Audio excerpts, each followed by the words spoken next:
Welcome back. Okay, this time we are going to ship a part, so just one accessory, to a customer. So instead of shipping the entire item, we're going to ship a part. So it's very similar to shipping the entire item, but we need additional information, and this is how you do it. Create a new ticket, and my old information seems to be in here, so let's eliminate that. But the new ticket's going to be called BT2C once again, right? And we're going to ship the Demo 1 XL. Now this time we want to ship part number, let's do this, let's call it part number 9. For my example, I'm using part number 9, okay? And that's going to make more sense in one moment here. So that is the subject line, and then we need the details again in the description. So here I just copied and pasted it.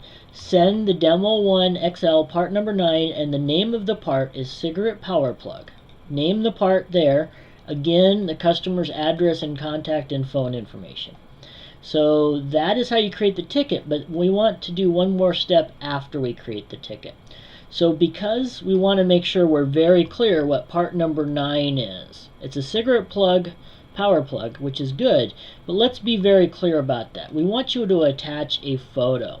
And so to attach a photo, you can go in there and hit attach. I've just dragged one over here. Upload. It does take a moment to upload. It doesn't take very long.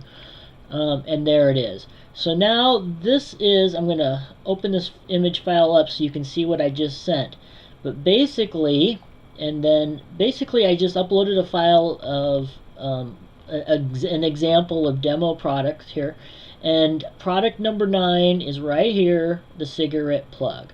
So that's what we're looking for, it's very similar to the entire product, but in this case you're explaining who it's going to, what the address is, and also a photo. And after that, we will see this ticket in the morning.